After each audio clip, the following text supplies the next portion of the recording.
बिस्मिल्लाहिर्रहमानिर्रहीम। अस्सलाम वालेकुम बेटा, कैसे हैं आप लोग। मैं उम्मीद करता हूँ कि सब खैर आफियत से होंगे। बेटा ऑर्गेनिक केमिस्ट्री में हम पढ़ रहे हैं सैचुरेटेड हाइड्रोकार्बन, जिनमें हम अल्केन्स को डिस्कस कर रहे हैं। बेटा रिएक्शंस ऑफ अल्केन में आज के हमारे जो रिएक्शन है बेटा वो है आइसोमराइजेशन एंड डिहाइड्रोजीनेशन ऑफ अल्केन। हमने आज अल्केन के लिए पढ़ना है आइसोमराइजेशन और उसके बाद हम पढ़ेंगे बेटा डिहाइड्रोजीनेशन अल्केन की। तो हम बेटा आइसोमराइजेशन से स्टार्ट करते हैं। आइसोमराइजेशन की बेटा सबसे पहले तो हम डेफिनेशन जो है वो डिस्कस कर लेते हैं कि आइसोमराइजेशन होती क्या है।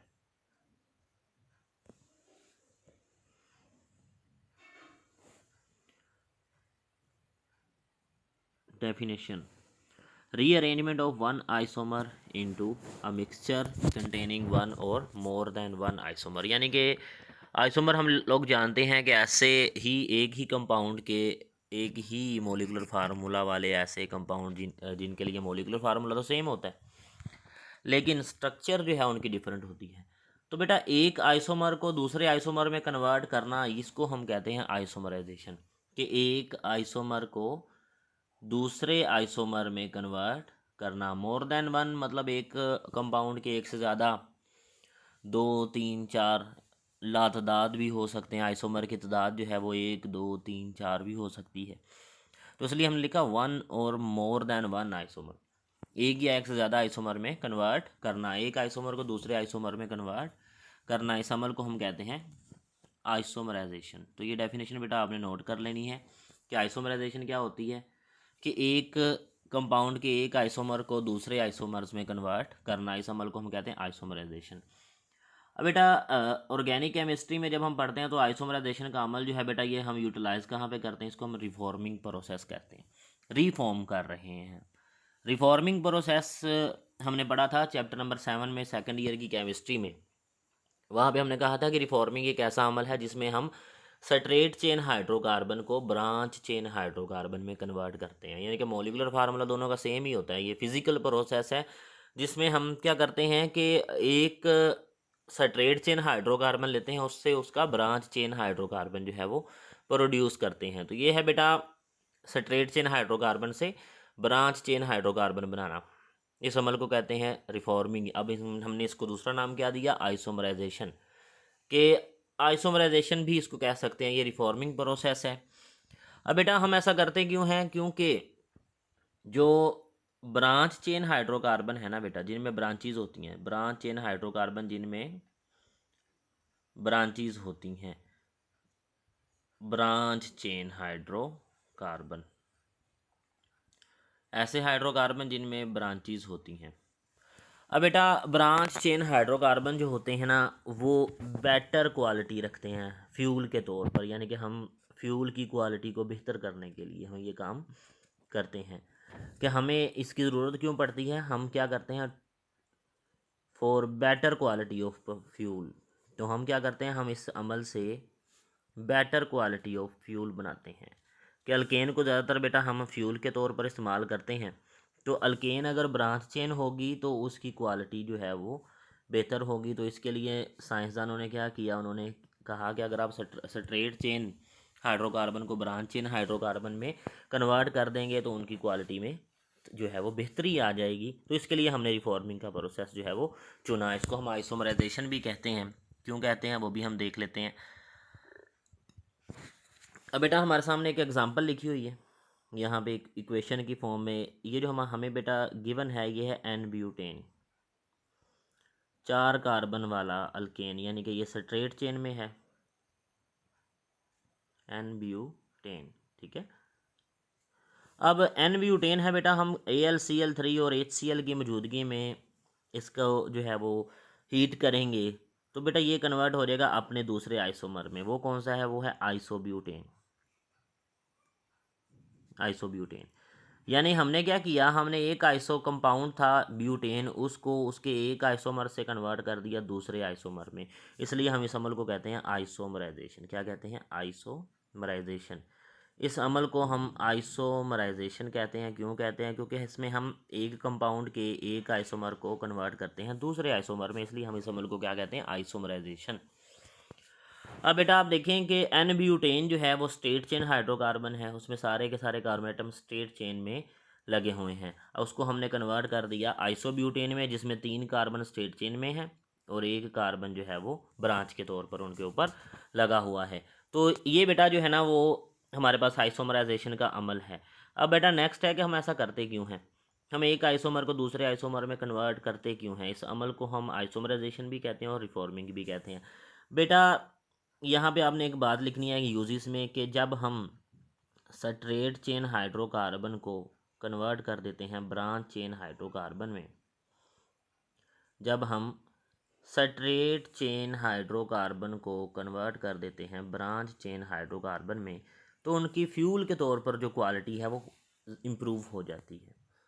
स्ट्रेट चेन हाइड्रोकार्बन को हम कन्वर्ट किस में कर रहे हैं? ब्रांच चेन हाइड्रोकार्बन में। किस में? Branch chain hydrocarbon. ये अमल जो है ना वो आइसोमराइजेशन का है।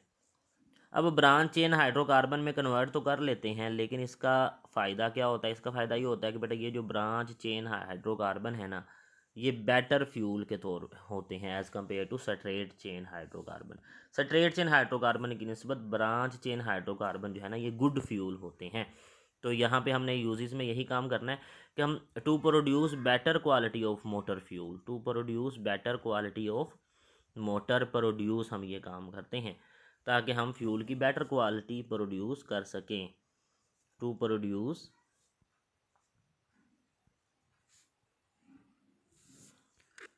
Better quality of fuel, better quality का फ्यूल प्रोड्यूस करने के लिए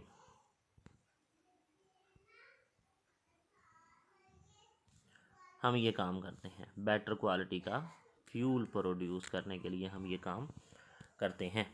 तो ये बात आपने याद रखनी है कि इसका यूज़ क्या है और ये क्यों इस्तेमाल किया जाता है और ये रिएक्शन है क्या। नेक्स्ट बेटा हमारे पास रिएक्शन है डीहाइड्रोजिनेशन ऑफ अल्केन्स। बेटा ये जो हमारे पास वर्ड है डीहाइड्रोजिनेशन, सबसे पहले हम इसका तज्जिया करेंगे। ये डीहाइड्रोजिनेशन, इस वर्ड के बेटा आपने पोर्शन निकाल लेने हैं। पहला हमारे पास है डी ई, डी ई। इसके बाद दूसरा जो लफ्ज़ में आ रहा है बेटा वो है हाइड्रोजन। डी ई के बाद क्या है? हाइड्रोजन। तो हम इसको भी यहाँ पे अलग करके लिख लेते हैं।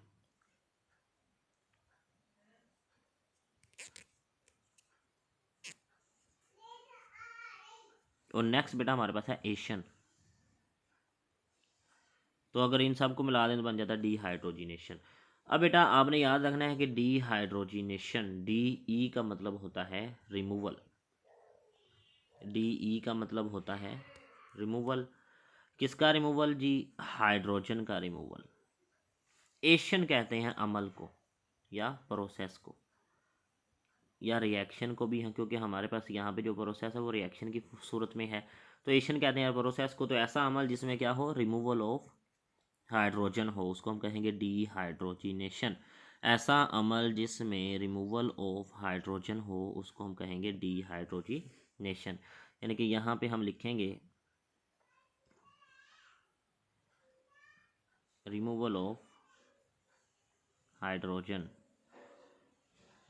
और जिसकी आप डीहाइड्रोजिनेशन कर रहे हैं अल्टीमेटली उसी में से हाइड्रोजन को रिमूव करेंगे। तो हम यहाँ पे लिखते हैं रिमूवल ऑफ हाइड्रोजन,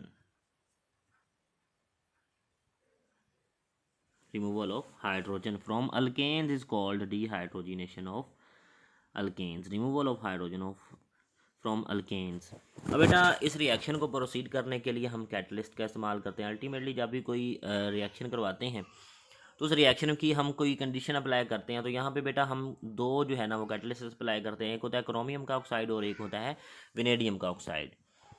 तो हाई टेम्परेचर पे ये रिएक्शन होगा। जब ये हाई टेम्परेचर पे बेटा ये रिएक्शन होता है तो क्या होता है कि डीहाइड्रोजिनेशन हो जाती है अल्केन की। और जब अल्केन की डीहाइड्रोजिनेशन हो जाती है फिर बेटा प्रोड्यूस क्या होता है? फिर मे भी वहाँ पे है डीहाइड्रोजिनेशन से अल्कीन बन जाए, मे भी साइक्लिक जो है वो अल्केन बन जाए, में भी कोई एरोमेटिक कंपाउंड बन जाए। तो ये 3 हमारी प्रोडक्ट इस रिएक्शन में हो सकती हैं। आपके सामने बेटा एक मिसाल है। इस मिसाल में हमने क्या लिया, हमने एन ब्यूटेन लिया। हमने एन ब्यूटेन लिया। इस एन ब्यूटेन को बेटा हमने क्रोमियम के ऑक्साइड की मौजूदगी में हमने इसको हीट किया। Round about 500 to 600 degree Celsius हमने इसमें टेम्परेचर प्रोवाइड किया। 500 टू 600 डिग्री सेल्सियस हमने टेम्परेचर प्रोवाइड किया। और ये हमारे पास थी एन ब्यूटेन। इसको हमने क्या किया, इसको हमने हीट किया। ठीक है, जब हमने कैटलिस्ट की मौजूदगी में बेटा इसको हीट किया तो इस यहाँ से रिमूवल ऑफ हाइड्रोजन हुई और हमें ये 3 प्रोडक्ट मिलेंगे। पहली प्रोडक्ट जो हमें मिली है ये है वन ब्यूटीन। वन ब्यूटीन ये हमें प्रोडक्ट इसमें से मिल सकती है by the removal of hydrogen. ये प्रोडक्ट हमें मिलेगी। दूसरी प्रोडक्ट हमें इससे जो बेटा हासिल होती है वो होती है टू ब्यूटीन। दूसरी जो प्रोडक्ट इससे हासिल होती है वो कौन सी है, वो है टू ब्यूटीन।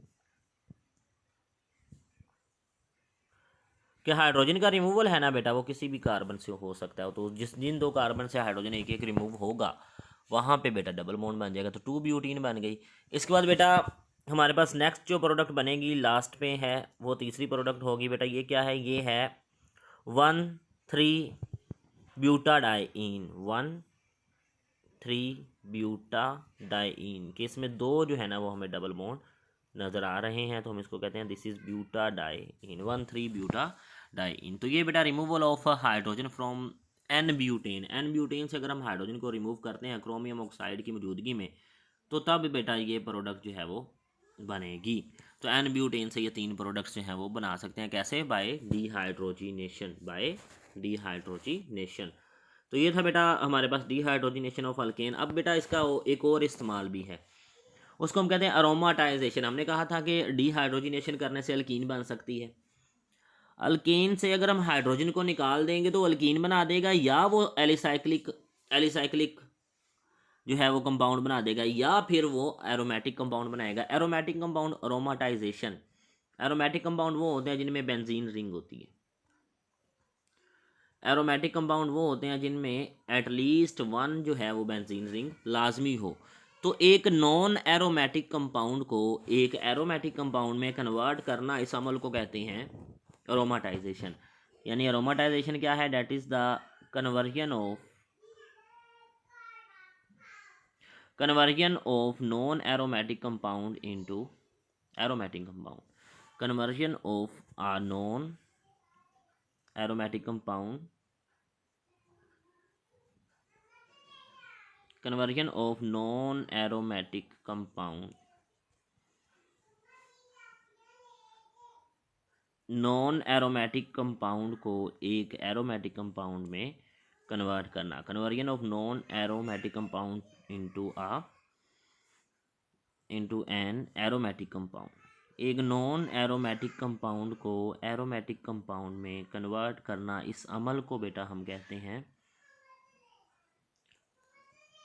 अरोमाटाइजेशन। तो ये डेफिनेशन मैंने पूरी लिख दी है स्क्रीन पे। Conversion of a non aromatic compound into an aromatic compound is called aromatization. ये डेफिनेशन किसकी है बेटा, ये अरोमाटाइजेशन की डेफिनेशन है।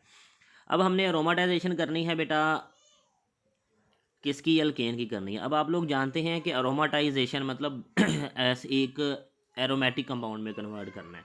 एरोमेटिक कंपाउंड वो होता है जिसमें बेंजीन रिंग होती है।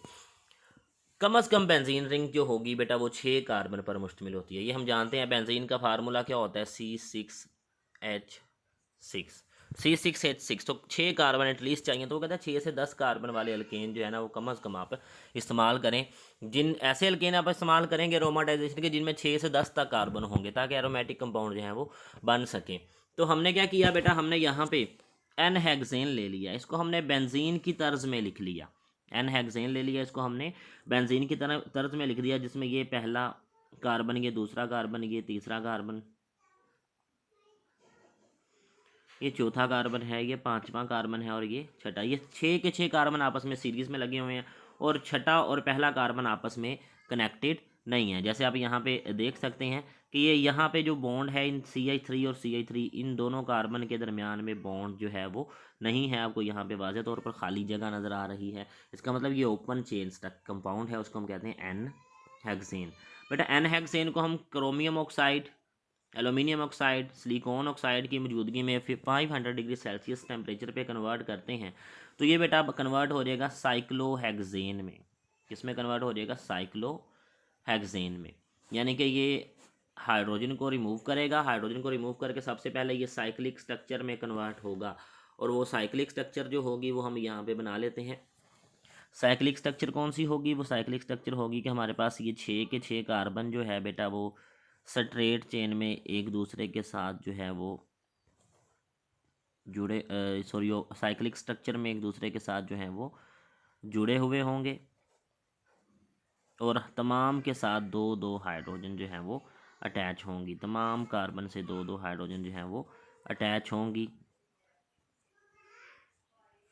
और ये बेटा जो है वो हमारे पास साइक्लोहेक्सेन बन जाएगी। साइक्लोहेक्सेन जब बेटा बन जाएगी तो उसके बाद इसको इस अमल को हम कहते हैं साइक्लाइजेशन।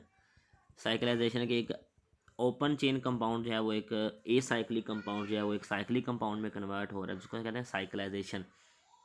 यहाँ पे साइक्लोहेक्सेन बनेगी और साइक्लोहेक्सेन से फिर डीहाइड्रोजिनेशन होगी तो बेटा जो है वो फिर हमारे पास बेंजीन बन जाएगी। तो साइक्लोहेक्सेन से फिर क्या होगा? बेंजीन बन जाएगी। अब यहाँ पे एन हेक्सेन का साइक्लोहेक्सेन में कन्वर्ट होना, इस अमल को हम कहते हैं साइक्लाइजेशन। साइक्लाइजेशन और साइक्लाइजेशन के बाद बेटा जब साइक्लोहेक्सेन हमारे पास बन जाएगी तो साइक्लोहेक्सेन जो है ये कन्वर्ट होगी बेंजीन में और इस अमल को हम कहेंगे अरोमाटाइजेशन। इस अमल को हम क्या कहेंगे? अरोमाटाइजेशन। तो ये था बेटा हमारे पास आज का लेक्चर जिसमें हमने डीहाइड्रोजिनेशन पढ़ी और उसमें हमने आइसोमराइजेशन पढ़ी। नेक्स्ट इंशाल्लाह जो है बेटा वो हम अल्काइलेशन पढ़ेंगे, उसमें हम मज़ीद डिस्कस करेंगे जो है वो अल्केन्स के रिएक्शन को। तब तक के लिए बेटा इजाज़त चाहूँगा। अल्लाह हाफिज़। इस रिएक्शन को बेटा आपने सुन लेना है, गौर से देख लेना है, इसकी रिएक्शन को याद कर लेना है, ठीक है। नेक्स्ट रिएक्शन हम नेक्स्ट लेक्चर में डिस्कस करेंगे। तब तक के लिए इजाज़त चाहूँगा बेटा। अल्लाह हाफिज़।